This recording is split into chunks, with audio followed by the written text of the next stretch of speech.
Hello everyone and welcome back to the Ryan Retro channel. In today's video we're going to be taking a look at the brand new Mangmi Air Y. Just like the previously released Mangmi Air X, which went across the X-axis, this is the Mangmi Air Y in the Y-axis format. The very first thing I noticed when I unboxed the Mangmi Air Y was how nice and smooth and rounded it feels.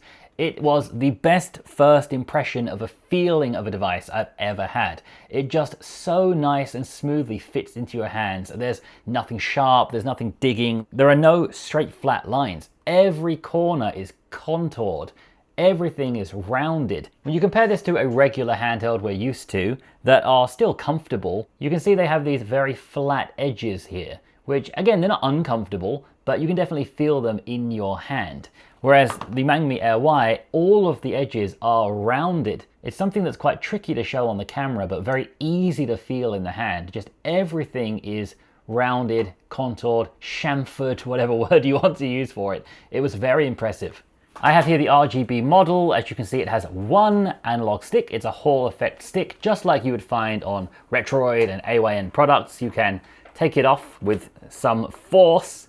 And it has the typical connector you will see on all of those other brands' products. So you can easily put on something like one from the Odin 3, for example, that I have here, to give yourself a nice bigger stick to play with. Although that will of course mess with the pocketability of this thing. The stick itself feels very nice and can light up with RGB around it, just like pretty much every other handheld does these days. The buttons themselves are also pretty nice. If you look closely, the X and Y buttons are actually concave, and the A and B buttons are convex. That's a fancy way to say the A and B are outies and the X and Y are innies. They feel great to me, nice and spongy, but don't feel cheap by any means. The D-pad also feels okay, but not the best. It has a kind of unconfident slipperiness to it. I don't feel like I'm confidently pushing exactly where I want to. It kind of just drifts around inside its cavity over here. Definitely not bad and feels pretty good, but I wouldn't rely on this to play some competitive level gaming. The start and select buttons also feel totally fine. Nice little pills that are easily recognizable. We then have the Mangmi button. In practice, this simply functions as a home button on Android to take you back to your home screen. If we hold the button down, we get this little panel on the right side of the screen, similar to what we have in Ayaneo devices, where we can turn our performance overlay on or off, so we get some statistics across the top of the screen, which will show things like your frame per second in the game you're playing, your CPU and GPU usage, etc. We then have an easy way to switch fan modes here from quiet to balanced to extreme, so it will now start spinning up quite a bit. I always just leave this on quiet and let it do whatever it wants to.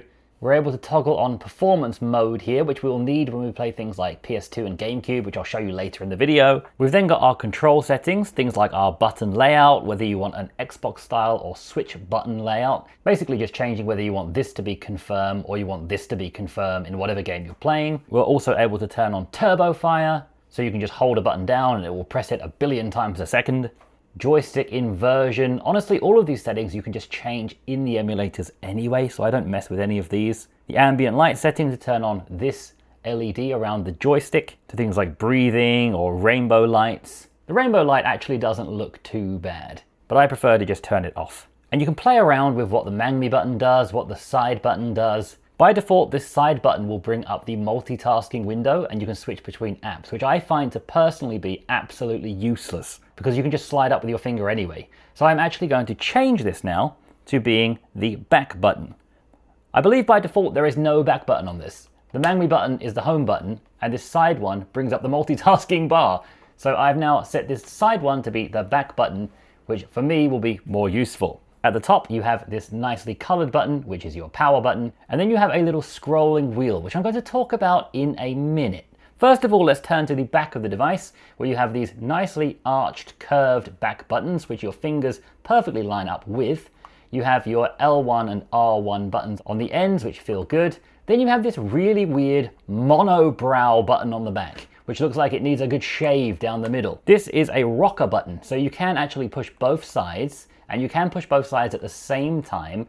This is for L2 and R2, and I'm not really a fan of this. I wish it was separated into two regular buttons. It doesn't feel particularly terrible by any means. It's perfectly useful and you don't hit the wrong button by mistake, but I just don't really like it. You have some ventilation on the back, so when the fan is blasting, it will come out here and cool your device down. You have the single speaker at the front here, which sounds pretty good. More on that later in the video. We've got a nice big 4.2-inch touchscreen here with a 1280 by 960 resolution. And in Mangmi's marketing material, they really wanted to tell you it's got vibrant colors. It's an IPS display with 380 ppi. It's pretty nice. We're going to go more into specs on everything in a little bit, but it's a pretty decent display. Not the best display ever, but perfectly serviceable. Now let's look at that scroll wheel on the left-hand side. So this is your volume. You scroll it up and down to change volume. As you can see, that's working. And then you click it in to mute and unmute. It's a nice idea, but I don't think this is really well made. Every time I click it in, I also move it up or down because it's a little bit loose feeling. It feels almost impossible to click it in and not also move it as well. It's just too spongy. It has a metallic look, but it's definitely plastic. That's something I don't really like. And another thing I don't like is the SD card slot up here. I found this to be so difficult to open. I have to kind of pry it with one finger like this, then get another finger or thumb underneath. It's one of the worst SD card covers I've ever experienced. I mean, this is obviously not a massive deal breaker, is it? Like, so the SD card slot's not that great. It's not like a big issue, I realize, but it just was a bad first impression. It took me a while where I couldn't even figure out what side I was meant to be opening it from, and I was worried I was going to rip it off. I was trying to open it from this side, nothing, this side, nothing, until in the end, I kind of just went crazy and ripped it and found out you basically need to use 2 fingers to open it. It's not great. We also have here a headphone jack, hallelujah, and a nice USB-C charging port. Unfortunately, no video output on this one. And when you need to recharge your battery, it supports Power Delivery 3.0 and will recharge at around 14.5 watts. I did see it go up to 15 watts at maximum. So not the fastest, but also not the slowest. And thankfully, it charges with any kind of USB-C to C cable because it supports power delivery. So you don't need to go hunting around for one of those old USB-A to C cables like you do with some of the cheaper handhelds. So why was I so preoccupied with that scrolling volume wheel and the curved back shoulder buttons? It's because I realized what this device is. It's a cheaper Ayaneo Pocket Vert. And yes, there are differences between these. The screen's different, the power's different, but there's so many similarities here. The Pocket Vert also has that same scroll wheel that you scroll up and down and click in to mute, although this one is a far nicer quality. It's metal and feels fantastic, but it's very similar. Also, they have those same shaped shoulder buttons as well. Once again, the ones on the Vert are much nicer and they're actually separated buttons. It might be hard to kind of show in the video, but once I got hands-on with these, there's just so many similarities between them. It's basically like this is the premium option and this is the cheap option. Once again, there's so many differences, of course. Like here we have the dedicated thumbstick. On this one, we have a touchpad here, which can function as 2 different thumbsticks by using the touchpad. And this is a really silly comparison to make because this is like 3 times the price of this and difficult to buy. But I remember reading that Mangmi was started by previous Ayaneo employees, and whether that's true or not, there does seem to be some kind of influence here. So in this video, rather than just showing you only the Mangmi, I'm actually going to show you it in context with a few other similar devices. So we'll have the very expensive Ayaneo Pocket Vert over here, and then we'll put what are probably the 2 most obvious challenges to this for your money, which are the Retroid Pocket Classic and the TrimUI Brick Pro, which I haven't even reviewed on my channel yet, but I will soon.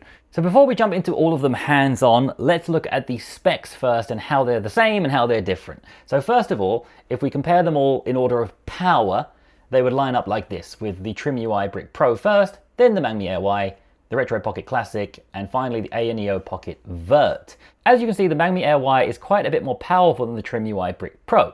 It has 3 GB of RAM versus the 1 on the Brick Pro. It has 8 CPU cores versus the 4. Everything is a bit better, although we do need to take into account that these are all running Android, which require a little bit more storage and RAM compared to the very lightweight Linux operating systems on the TrimUI Brick Pro. So this is how they rank in terms of pure specs power. But if we look at that in terms of actual gaming performance, you can see it does pretty much line up.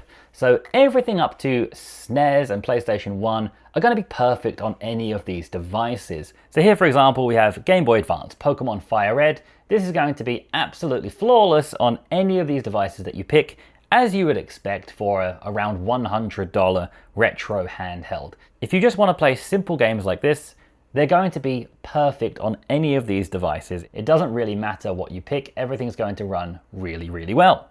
It's when we get to the 3D systems like Nintendo 64 and Dreamcast, that's when the TrimUI Brick Pro starts to fall down. Here is Virtua Tennis 2 on the Dreamcast, and the TrimUI Brick Pro here is just playing in slow motion basically. You can see the frame rate counter at the bottom left of the screen says 30 FPS, but as this is a 60 FPS game, it's actually playing in slow motion, about half speed, which is not ideal. This was a game I really wanted to play on my original TrimUI Brick, and it's just not really possible here on the Brick Pro. Over here on the Mangmi Air Y, however, we can run this at a really solid 60 frames per second. You will need performance mode to be turned on though. If you turn performance mode off on these 3D systems, the frame rate can fall down into the 40s and the 50s. Right now it seems to be running pretty steady, but in my testing it does fall down a little bit if you don't have performance mode turned on.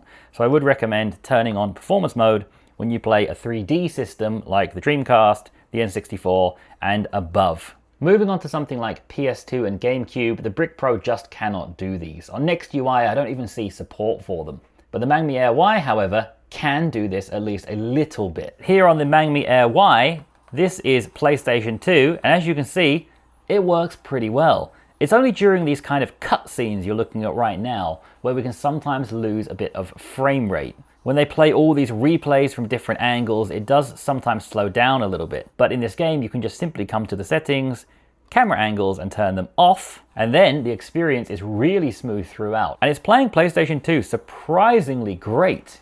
This is SmackDown Here Comes the Pain, which is running great. And here is Auto Modellista, a game that I always test because it runs pretty nicely on most devices. And here, once again, it's running really, really well. I haven't changed any of the settings. I wouldn't dare try to upscale or improve the graphics in any way, but just on the default basic settings here, as you can see, it's running pretty well. It looks fantastic and it's running smoothly. It does have the occasional hiccup here and there, and I have no doubt whatsoever that if you played a really demanding PS2 game, the Mangmi Air Y couldn't handle it. You really want to only play the lighter ones here, and then you're going to have a pretty decent experience. Better than my driving anyway. So the scores that you can see on screen right now were taken from Retro Catalog, a fantastic resource for these devices. But I think the score of 20 is actually a little bit too low for the Mangmi Air Y. I think it deserves at least maybe a 30 or 40. Let's check out GameCube next. So here we are in GameCube in The Wind Waker. And one thing that used to kind of frustrate me about the Retroid Pocket Classic was that it had so much power to play these games really, really well. But without a right stick to change the camera angle, it was a little bit tricky. So what some people did was they put a software right stick on the screen and used it like this. That's one kind of workaround. It was a little bit frustrating. So what I've done here on the Mangmi Air Y is I've actually set this left stick to be a right stick. And by no means is that a comfortable setup, having a right stick on the left, but it does mean I can now change the camera angle using the right stick, and I can actually play this game without too many drawbacks.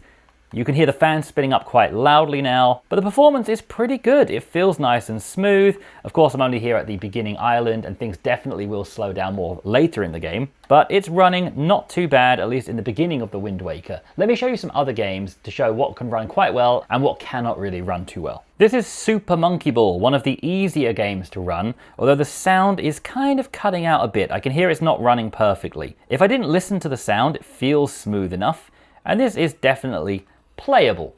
An easy game like this can at least play, I would say, about 80% to 90% perfectly. It's just if we turn up the sound, you'll hear it's a little bit slow and crackly.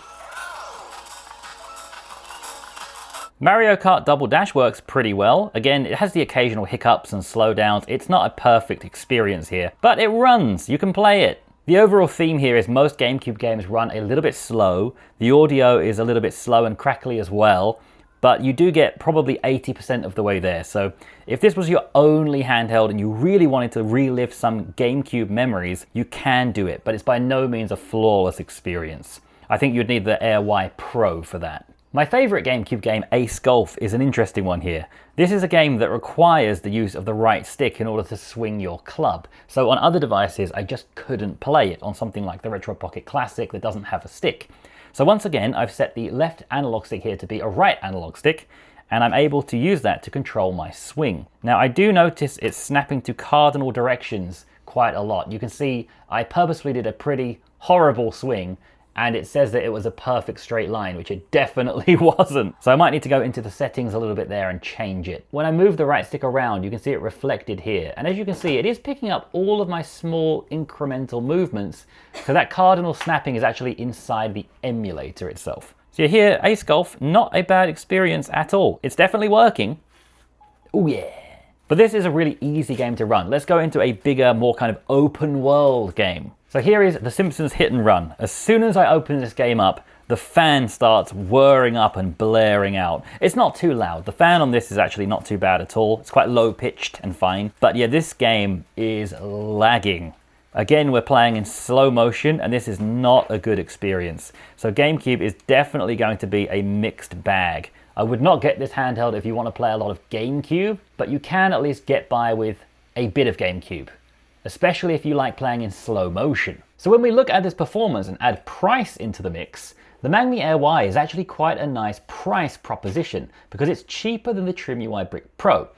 It's $95 MSRP, although actually on launch it's going to be $89.99. For the first 3 days, if you get in quickly, you get it for $89.99, you save $5, and the Air Y Pro is going to have a $14 saving. The Air Y Pro has two versions, the 4GB, 64GB version, which is $145.99, and the 8GB, 128GB version, which is $175.99. The Air Y Pro has two analog sticks, which is far more useful, and a Snapdragon 865 processor, the same as the one in the Retroid Pocket 5. I think this is quite an enticing proposition, but one that I'm probably not going to pick up myself, and I don't think they're sending me one either. So if you do want to get one early, you can check out the link in the description, but thankfully the price discounts are not too much, so you don't really lose a lot by just waiting for the reviews to all come out. So let's now take a look at the displays on these bad boys. So as you can see, the Mangmi Air Y has the largest display of all at 4.2 inches. It's also a 4x3 panel, just like the TrimUI Brick Pro. I think this is the best aspect ratio for general retro gaming. It covers most bases and is one of the reasons the Retroid Pocket Nova is so popular. You will see, however, that when it comes to resolution, the Pocket Vert is absolutely nuts. With a 1440p resolution, 615 ppi. But anything above 300 is pretty decent, and as you can see, they're actually all above 300, so they all have great screens. The Retroid Pocket Classic also has that lovely AMOLED screen, which a lot of people love for the vibrancy and contrast of the screen. The refresh rate is the same across the board, all 60 Hz, totally fine. And the screen to body ratio, the TrimUI Brick Pro is actually the best here at 45%. But you can see they're all pretty good, apart from the Pocket Vert, which has a screen that's quite small. The Android devices are all touchscreen. You can see the TrimUI Brick Pro is not a touchscreen. That's because it's not running Android. It doesn't really need to be. Let's look at some of the other specs now, like the Wi-Fi, the Bluetooth. As you can see, the Mangmi Air Y is quite a heavy boy. Not as heavy as the all-metal, very polished and premium Pocket Vert, but it's a pretty heavy device. That's because it's actually just quite a bit bigger than the others. Battery is similar on all of them. They all have good Wi-Fi and Bluetooth versions. The Mangmi Air Y has Wi-Fi version 5 and Bluetooth version 5. It also does not support video out. Here the data is not updated. I can tell you I tested it, there's no video output, just like on the Retroid Pocket Classic. Thankfully they all have a headphone jack. Now before I show you my personal score on all these devices and whether I recommend the Mangmi Air Y to you or not, we need to take this bad boy outside. So let's go hit the streets of Seoul and see how the screen fares out in bright sunlight. Here in South Korea, it is 39 degrees today, which is absolutely ridiculous. But I have to see how well the Mangmi Air Y handles outside gaming in the bright sunshine, which as you can see, it's really bright right now. So please like this video for my sacrifice in this ridiculous heat. So starting off in this shaded area, as you can see, visibility is totally fine. We have a very reflective screen, but the brightness is fantastic. With the brightness at 100%, it is super bright and very easy to see. So let's take it out to a more sunny place now, right in direct sunlight, and see how the visibility is there. Out here in the pure sunlight, it's quite hard to show on camera, but to the eye, in person, it's visible. It's not perfect, but it is playable. Definitely not the best, and I think on the camera it's probably not going to show up too well. Compared to the Retroid Pocket Classic, this is one area where the visibility is a bit better. Again, I'm not sure you can see either of these through the camera, but in person the Retroid Pocket Classic is a little bit easier to see. Not as much of a landslide as I expected with the OLED panel, to be honest. They're both not super great, but not bad. And again, the colors look better on the Classic. So if you're concerned about playing them outdoors, the Classic will be better for that. And in fact, all of these displays are pretty similar. As I look across them now, you'll be hard to actually see any of them. The Retroid Pocket Classic definitely has the brightest screen, followed by the Mangmi. Then there is a step down to the Ayaneo Pocket Vert, and then finally the Brick Pro is the hardest to see. But yeah, all of them are not doing great here. I would say these two are the best. And if you find yourself a bit of shade, as you should when it's 39 degrees outside, they're all fine. Whew. Okay, that was very hot. So as you can see, the screen is not really the easiest to see in direct sunlight, but none of them are. But if you can find a little bit of shade, it's going to be absolutely fine. The Pokemon Recomp is all the rage these days, so I'm going to have to show you that as well, aren't I? It runs okay. Battles are quite laggy. Battles do not run really well. Of course, if you just use the usual top-down 2D mode, it's going to be fine. But as you start moving into the 2.5D, 3D modes, it's going to be a little bit more laggy. But it does look absolutely fantastic. The frame rate, again, is not bad. It's not perfectly smooth, but this is quite a demanding mod. It's definitely playable. We can even move all the way down or into first-person mode, which is quite funny. We can also move into third-person mode. I absolutely love these mods, and I need to cover them more on my channel. This device is not going to be the best one for this mod. It's not really got the horsepower for it, but as you can see, it is at least playable. If you want to do some Switch gaming on here, you're unfortunately going to be disappointed. I tried a couple of lightweight games.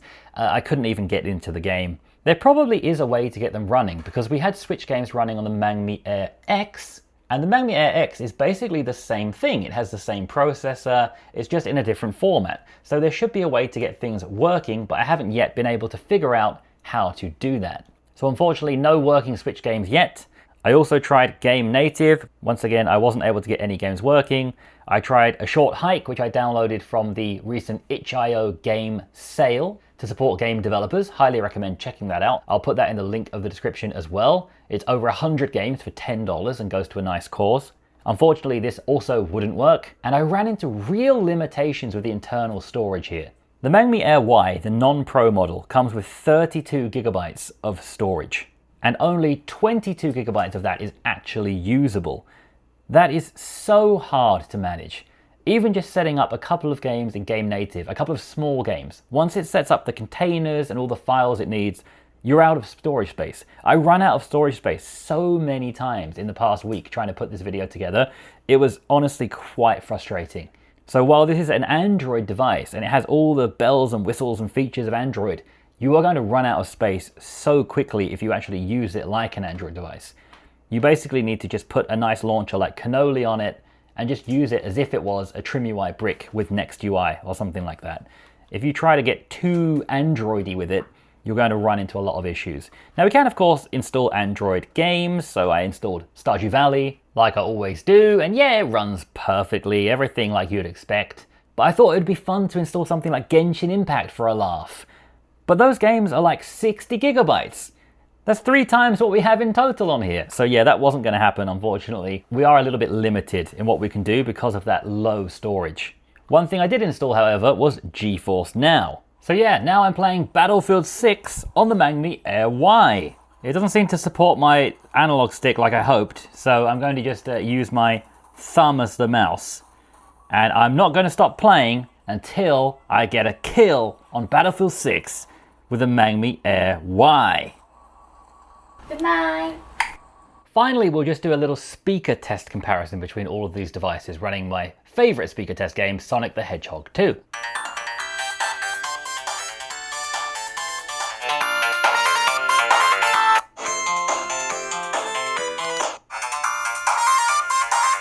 So of all these devices, when it comes to the speaker, I think the Mangmi actually sounds the worst. It has the single speaker over here, which is quite small and doesn't really sound very good, and it's also quite quiet. Next up, we have the Ayaneo Pocket Vert, which sounds okay, but it's the only one that has speakers on the bottom of the device, firing out of the bottom, and doesn't really sound particularly great. Next up, we have the Retroid Pocket Classic, which again has a single speaker, but you can see the grill is far larger here, and it sounds better. It sounds boomier and bassier, but also sounds to me quite muddy and not particularly clear. Then I would say the best sounding speaker for me is actually the TrimUI Brick Pro. It has these two separated stereo speakers here, which sound clear. Again, they're not the best sounding. I don't think they actually sound particularly great, to be honest, but they have a lot of clarity, and in a game like this, there's just a lot more clarity compared to the muddy sound of the Classic. Again, you could EQ any of these and get them to sound better. I've got loads of videos on improving sound quality of your devices, but they all sound okay, not particularly great and not terrible. So let's now go into my final scores for the Mangmi Air Y and also the competition you might be thinking about buying instead. Maybe not this one. So taking a look at my individual scores, as you can see, the Mangmi Air Y scores pretty well. For that $94.99, even cheaper if you order during the first 3 days, you get great ergonomics, a nice display, great software, medium level audio that's not terrible but not offensive, and pretty good performance. Actually, great performance for the price. Everything up to light GameCube, light PS2 is going to be fine here. The TrimUI Brick Pro is a similar price, but it's not quite as ergonomic for me. I find it a bit uncomfortable. The display and the audio are good. I like the software, but the performance is nowhere near as good for a similar price. So I would recommend the Mangmi Air Y over the TrimUI Brick Pro. If you have a little bit more money to spend, it might be worth going for the Retroid Pocket Classic. The Retroid Pocket Classic has some quite good ergonomics. There's just one thing I really don't like about the ergonomics of the Classic, and that is when you hold the Mangmi Air Y and naturally put your thumbs onto it, they fall right in the place of the D-pad and the face buttons. It's the same thing with the TrimUI Brick Pro. Your thumbs naturally go where the D-pad and face buttons are. Same again for the Ayaneo Pocket Vert. But then the Retroid Pocket Classic, if I line them all up, you can see the D-pad and the face buttons are really down. So when I put my hands around it and put my thumbs where they naturally would be, they're here. My thumbs naturally go at the bottom of the screen. I have to move my thumbs down to the D-pad and the face buttons, and then there's quite a big gap between the face buttons, the D-pad, and the triggers. This is, for me, quite uncomfortable. Now, I know people love this device. I'm sure this is not a big problem for many people, but out of all these, this was noticeably less comfortable just because that D-pad and face button are just so far down. So I did knock it down some points for ergonomics, but the display is incredible. Software, again, is great because it's Android. Audio is also good, a little bit muddy, but sounds quite nice. And performance is fantastic on this. You can play everything up to light Switch games. It's really, really good. The only reason it doesn't have 5 out of 5 is because the Pocket Verts are just a little bit more powerful. So the Pocket Vert, again, I don't recommend anyone to actually buy this. It's too expensive and not really that great, but it has fantastic performance. Again, Android, so I gave 5 out of 5 for software because there's just so much you can do with Android. Audio is not really good. The display has crazy high PPI, but is a little bit washed out looking. And the ergonomics are also actually fantastic with this device. But out of all these devices I have on the table, what would I actually recommend to people? I would not recommend this one to anyone. It would come down to these 3. And of all of them, the one I'd actually recommend the most is probably the Retroid Pocket Classic. I think it just ticks so many boxes really nicely. But when it comes down to these 2, which are the 2 newly released under $100 devices, I recommend the Mangmi over the TrimUI Brick Pro. It has much better performance for things like GameCube. It's more comfortable in the hands. It has a bigger screen. It has Android, which I know some people prefer next UI, but Android just has so many more capabilities. I would recommend the Mangmi Air Y for someone looking for a bigger Game Boy style device under $100. I think the price is fantastic. The Mangmi Air Y Pro also looks good with that Snapdragon 865 chip. I don't think you can go really wrong with any of these devices. They're all great. We're living in a world now where all the handhelds are just great. Mangmi have got a good track record so far with the Mangmi Air X, the Pocket Max, which I love, and now the Air Y. I think they've once again released a very nice device. But those are just my opinions, and I love all of these things. Let's get the opinion of someone who just doesn't even care about handhelds at all. Yes, it's time for the girlfriend test. Hi! Okay, what do you think about this new handheld? Oh, I like the color. You like the color? Red and gray, right? Yeah, red and gray. Retro style. Yeah, I like the color. Oh, is it Sonic? This is Sonic, yeah. Do you want to try? Yeah, Press the start button. Yay! Oh, I love Sonic when I was young. Ah, So how do you think the handheld feels? very smooth. Very smooth. Yeah, What part of it is smooth? the buttons. The buttons are smooth? Yeah, buttons smooth. Everything smooth. That's what I thought too. Like, how about like the edges? I thought the edges were really smooth. Oh yeah, you're right. Like if you compare the feel to something like this, Yeah. Oh, very smooth here. right? I love it. Which one do you prefer out of these two? This is more smooth and quality looks good. So I'm gonna pick this one. Now it's time for the very important question. Does it pass the girlfriend test? Yes or no? Wait, most important thing. How much is it? It's $85. Oh, $85? Yes. Yes! Ah ha ha, yes! Pass! Thank you so much for watching. I hope this was helpful. If it was, please give me a like and subscribe if you haven't already. And I'm sure it won't be long before we're saying hello again.